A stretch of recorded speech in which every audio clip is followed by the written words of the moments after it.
Ô, André, no final das contas, eu fiz. O Marco sugeriu de fazer um resumo do tema. Você acha que fala ou vocês estão entrando aí no bloco já? Não, pode falar rapidinho. Nós estamos tá preparando ali. Tá, beleza. Eu te coloquei aí, Ana, de apresentador. Só compartilhar. Tá. Vou tentar compartilhar aqui. Eu compartilho a tela inteira, né? É.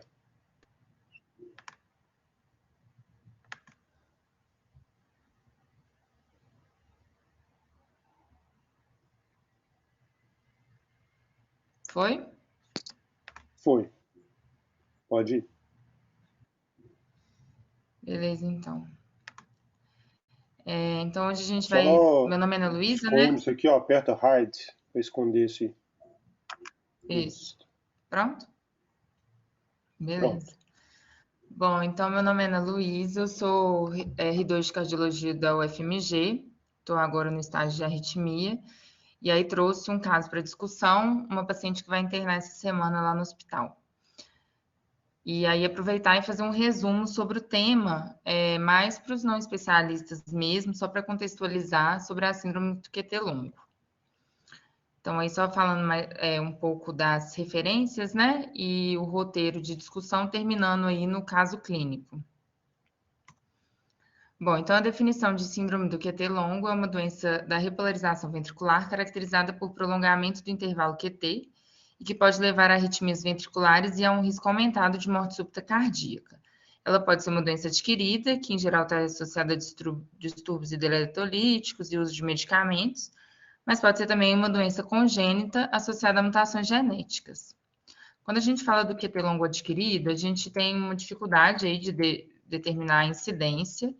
Tem um estudo que mostra que de todas as admissões hospitalares, cerca de 0,7% dos pacientes teriam um QT acima de 500 milissegundos, mas a maior parte deles assintomáticos, só 6% com história de síncope e alguma arritmia. O prolongamento do QT ele se deve majoritariamente ao bloqueio de canais de potássio que permitem o efluxo do íon da célula cardíaca e, com isso, prolonga-se o tempo de repolarização. E aí, em geral, esses pacientes que têm um QT longo, a maioria realmente vai ser assintomático, mas quando eles apresentam sintomas, são palpitações, síncopes, crises convulsivas, morte súbita cardíaca, principalmente relacionada aí ao torçadepoão. Das causas no QT longo adquirido, você tem vários medicamentos e situações que podem facilitar aí o aumento do QT. Tem até, aqui eu coloquei uma tabela só para mostrar como que é variado, mas tem sites, né, que eu botei aqui no cantinho também, onde a gente pode checar exatamente se uma medicação ou outra são potenciais alargadores do QT. Mas é importante ter de cabeça aí algumas medicações que causam o alargamento do QT. O principal, principalmente associado à arritmia, são os próprios antiarrítmicos, a quinidina, a procainamida, o sotalol, e a amiodarona, que marcadamente aumenta o intervalo QT, mas que em geral não está associado ao torçadepoão. E que vai acontecer mais frequentemente quando o paciente tem uma hipocalemia. Os psicotrópicos, como o aldol, a clorpromazina, e aí outras situações, como hipocalemia, hipomagnesemia, hipocalcemia, doença cardíaca estrutural, por exemplo, isquemia miocárdica, hipertrofia ventricular e as bradiarritmias. O diagnóstico vai ser um prolongamento do QT associado ao uso de medicamentos e distúrbios hidroeletrolíticos ou outro cenário clínico específico que já é que conhecidamente favorece, né, o aumento do QT.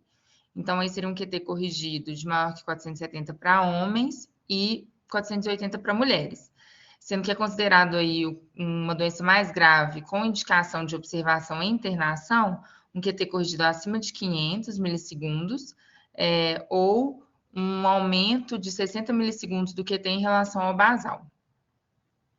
Sendo que o QT médio das pessoas saudáveis adultas vai estar aí entre 420, com com margem aí de 20 milissegundos para cima ou para baixo.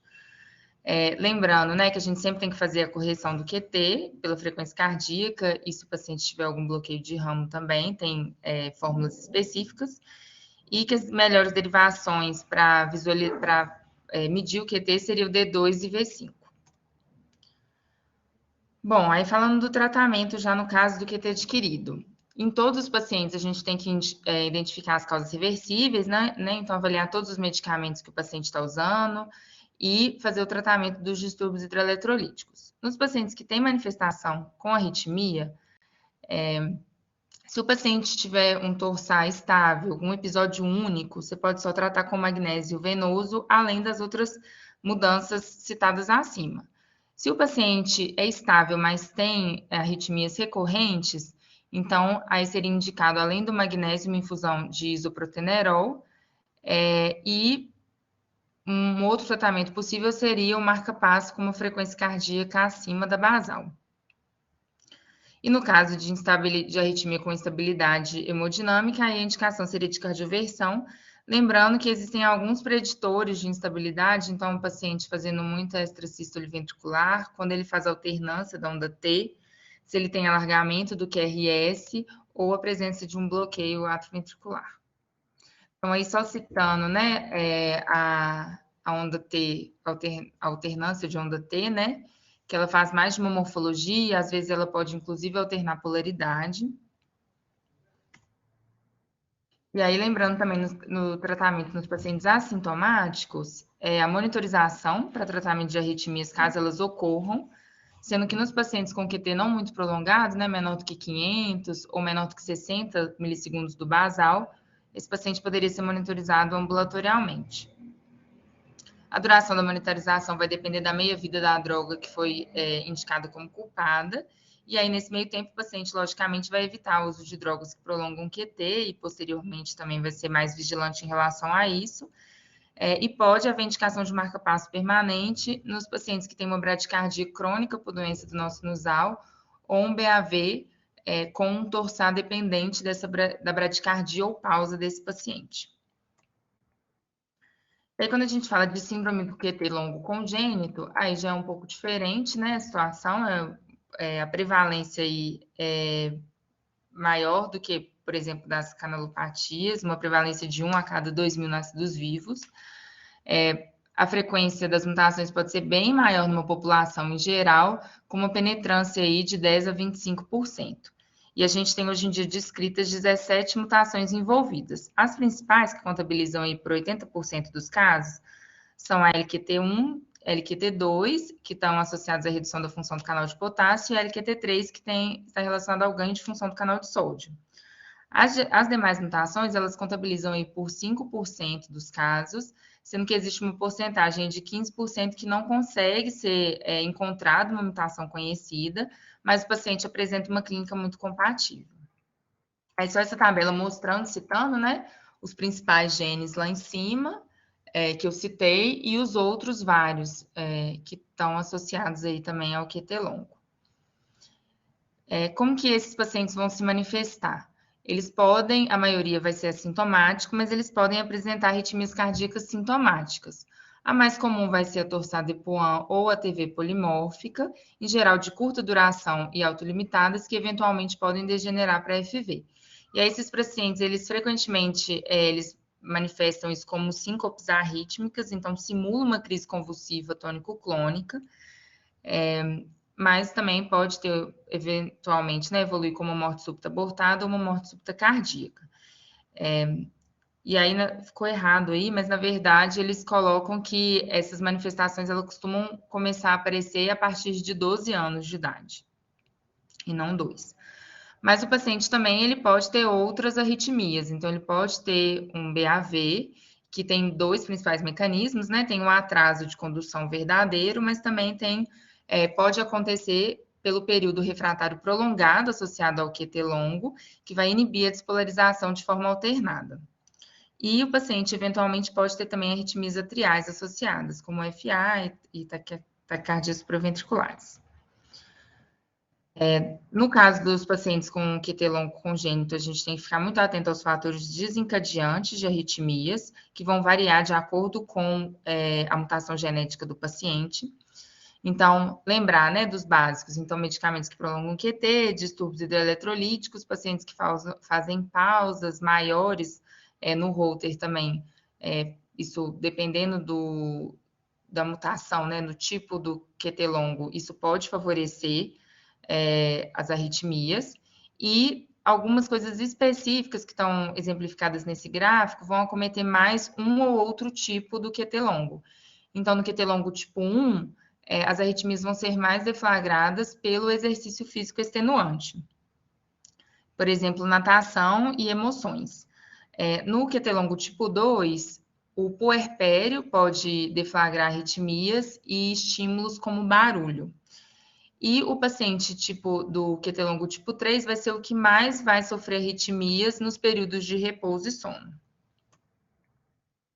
E aí, só essa figura representando aí essas alterações, né, em relação aos diferentes triggers. E aí, algumas alterações que vão ajudar a diferenciar os tipos também da doença, de acordo com a mutação genética, vão ser a morfologia da onda T. Então, no tipo 1, em geral, a onda T tem uma base mais larga. No tipo 2, uma T com baixa amplitude, sulcada ou bifásica. E no tipo 3, em geral, você tem um segmento longo iselétrico, seguido por uma onda T estreita.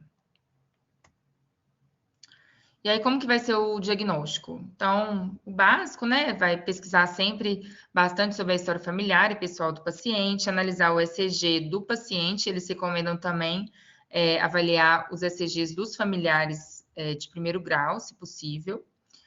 Excluir causas, uma vez que é observado o aumento do QT, é importante excluir causas secundárias. O Holter também ajuda, ele pode mostrar alterações dinâmicas, principalmente de onda T, mas também outras arritmias. E principalmente alterações dinâmicas de onda T durante a noite. O teste de estresse, ele também ajuda para fazer diagnóstico diferencial, né, no paciente que está em busca aí de diagnóstico de arritmias, para diagnóstico diferencial com outras arritmias. E no caso do QT longo tipo 1, você vai ver, então, o aumento do QT entre 2 a 5 minutos da recuperação. Pode ver, né, o aumento, um QT acima de 470, entre 2 e 5 minutos da recuperação do teste de esforço. E existem alguns testes provocativos também. O diagnóstico, ele vai ser feito a partir de critérios clínicos e do teste genético. Existe esse score de risco de Schwartz publicado em 93, onde você coloca que você vai avaliar vários achados, desde achados do eletro até da história clínica e da história familiar. Vai somar os pontos, e aí pacientes com mais ou igual 3,5 pontos vão ter alta probabilidade para QT longo. E aí menor do que 1 ponto seria baixa probabilidade. E aí, então, a partir disso, dessa primeira avaliação por esse score de risco, você vai partir para avaliar a indicação de fazer um teste genético nesse paciente. Então, se o paciente tem uma alta suspeita clínica, por exemplo, com história familiar, o eletro, e esse score de risco maior ou igual a 3,5, a recomendação é classe 1 para teste genético. Também recomendação classe 1 para aqueles pacientes assintomáticos sem história familiar, mas com QT acima de 480 antes da puberdade e acima de 500 após a puberdade. E nos pacientes que têm familiares com caso índice já com mutação identificada. Para recomendação 2, classe 2, aí para teste genético, seria uma suspeita clínica intermediária, né, que seria o score de risco entre 1,5 e 3,5. E naqueles pacientes assintomáticos sem história familiar, mas com um QT corrigido aí um pouco menor, de 460, acima de 460 antes da puberdade e acima de 480 após a puberdade. A avaliação prognóstica, ela não é recomendada que seja feita a partir de estudo eletrofisiológico, é uma recomendação 3 aí.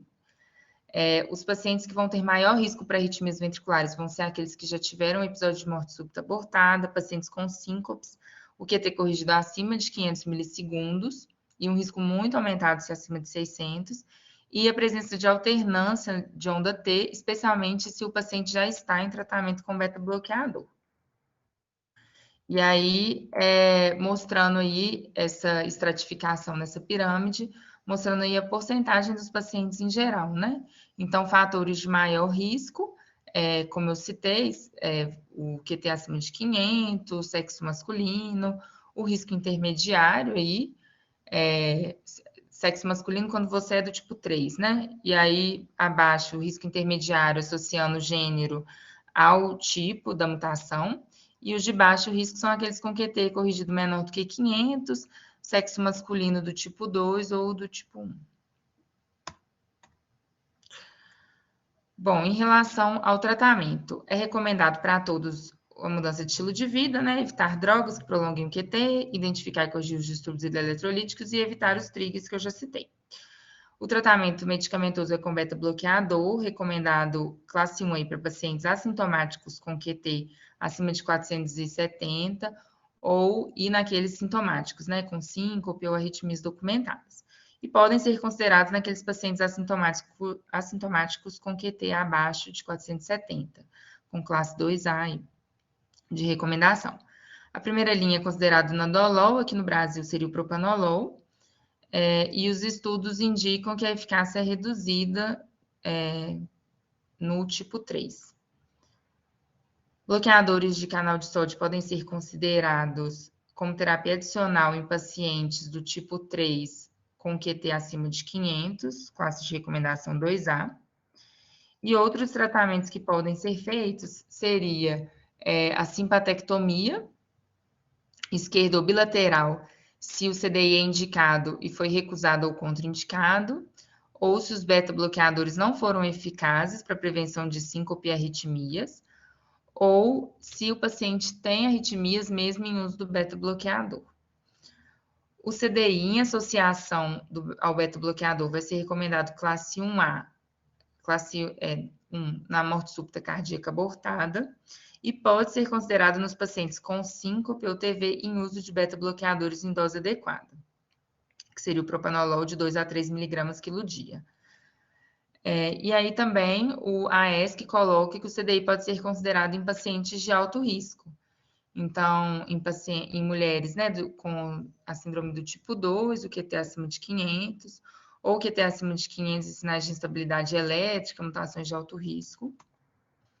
E aí, agora partir, então, para o caso clínico, né? Que é a paciente que está sendo acompanhada agora no Hospital das Clínicas e vai internar essa semana no hospital. Ela está sendo acompanhada no ambulatório de cardiopatia na gestação do HC, paciente do sexo feminino, né? MSE, tem 19 anos. Na última consulta, ela estava com 36 semanas, primigesta.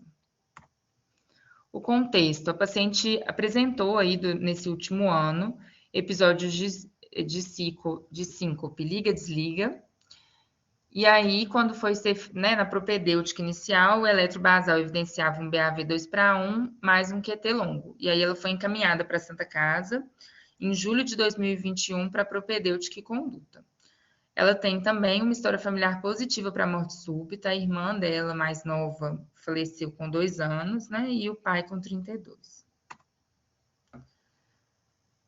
Esse é o eletro, o eletro basal, que a paciente foi encaminhada para a Santa Casa. Essas informações, só para citar também, as informações foram tiradas do prontuário, e os eletros foram enviados para mim pela paciente, que eu ainda não a conheço, conversei só pelo telefone. E aí, então, essa paciente na Santa Casa fez um eco, que mostrou uma fração de ejeção preservada, sem grandes alterações. E aí, lá, ela fez um Holter, que evidenciou um ritmo sinusal taquicárdico com QT longo. Extrasístoles, eu acho que são supraventriculares aqui. Não, são ventriculares, eu acho, frequentes. E um episódio de TV polimórfica com degeneração para FV. Fizeram uma sorologia de Chagas para ela que foi negativa, e a impressão diagnóstica do sumário de alta da Santa Casa é um BAV intermitente com síndrome do QT longo, mais episódio de Torsades de Poix. E a conduta foi um implante de marca-passo DDD no dia 4/8 de 2021, sem intercorrências, e uma proposta de controle do QT longo com propanolol.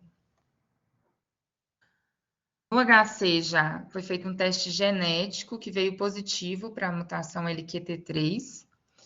E aí, na última consulta, avaliação, né, que está descrito em prontuário, paciente assintomática, com movimentação fetal preservada, sem queixas, exame físico sem alterações, sem sinais de descompensa, né, de insuficiência cardíaca, bom padrão respiratório, e pressão controlada, frequência cardíaca aí de 81. Tá muito ruim a foto, mas esse é o último eletro que tinha lá descrito e foi a foto que ela me mandou, mostrando aí um ritmo sinusal, uma frequência de 70, com um QT corrigido de 485 milissegundos e uma onda T negativa em D3, V1 e bifásica em V2 a V4. Essa paciente ela vai ser internada essa semana para indução do parto, agora ela está completando 39 semanas, e aí ela vai, a partir de agora, passar por uma avaliação, né, um acompanhamento conjunto da equipe da cardiologia, da arritmia, para a definição aí de plano terapêutico. E aí, nesse contexto aí, o André me pediu para trazer o caso para ser discutido pela equipe. E é isso.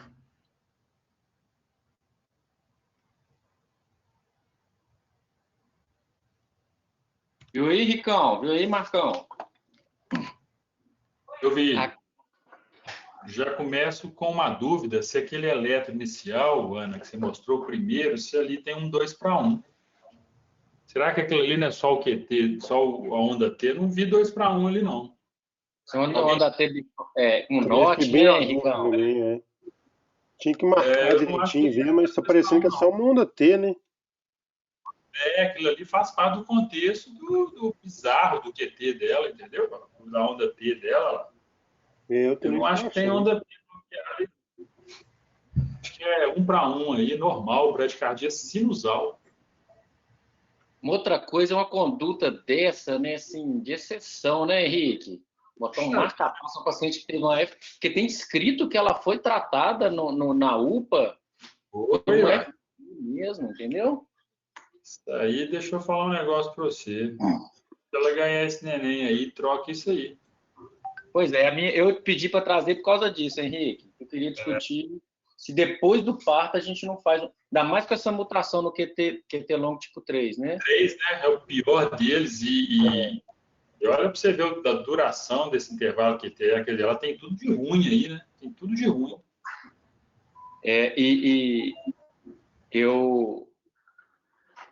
O QT longo tipo 3 tem serviço que mais ou menos indica de rotina, né? E ela já teve.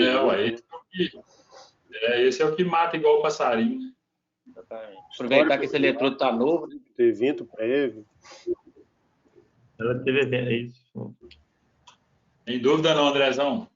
Eu acho que tem que ser até mais rápido mesmo. Faz o parto e a gente já faz o upgrade durante a internação para garantir, né? Também concordo, viu? Bom que vocês concordaram aí. Queria fazer isso mesmo. Concorda, Ana? Concordo. Você que é a nossa geneticista? Eu, Ana. Tá. 2 Anas aqui. Ai, que bom, acho. Não tem dúvida não. Eu até peguei o prontuário dela hoje, exatamente, para poder ver, para saber o que discutir, e eu não sabia desse holter, não, descrição desse holter, enfim. Por que eles implantaram uma marca-passo? Eu também não consegui entender, não. Acho que não tem dúvida também. Foi quando o marca-passo mesmo? Agosto, né? Julho, né, não? Isso, Julho, 4 de agosto. Eu acho que o que deve ter pesado o marca-passo é esse ECG aí, que eles acharam que tinha 2:1 aí, que eu acho que não tem. Pô, mas mesmo se fosse um 2:1, você colocaria só marca-passo, Henricão? Com esse holter, com FV? Com essa história dela, com o holter, tudo. Sem droga, né? Não, e eles deram o diagnóstico de QT, porque às vezes, não deu o diagnóstico de QT longo, né? Achou que era só o BAV, fez uma arritmia em cima do BAV, mas estava com diagnóstico, né? E já implantava CDI lá nessa época, também não consegui entender, não. E ela tem registro no TBV. Ah, Se fosse ok. assim, no interiorzão, não conseguia colocar, estava no auge da epidemia, você quer segurar a paciente, aí você põe o marca-passo da droga, né? Depois faz o upgrade, mas Santa Casa, né? Exatamente. A Santa Casa, né? Serviço credenciado, né? Beleza, concordo também. Acho que é unanimidade. Fechou. Tá.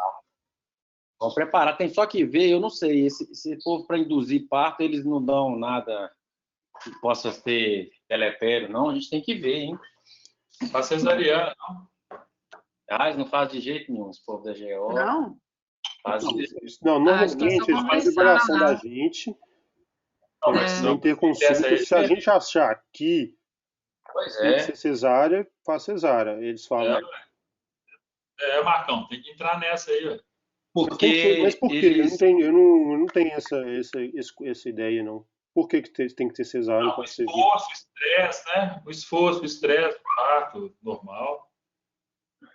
Eles falam que o estresse da cesárea é maior, tem um negócio aí, que eles adoram o parto normal, mas tem que ver esses trem que eles dão para induzir, né? E eu fico preocupado nessa paciente. Eu falei para assim que internar, chamar a gente.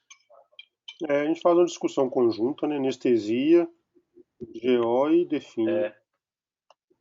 Eu acho. Mas Então normalmente tá. eles pedem a nossa opinião sobre qual parto que a gente acha que tem que ser, e a gente fala, não, via indicação obstétrica, aí eles seguem a indicação obstétrica.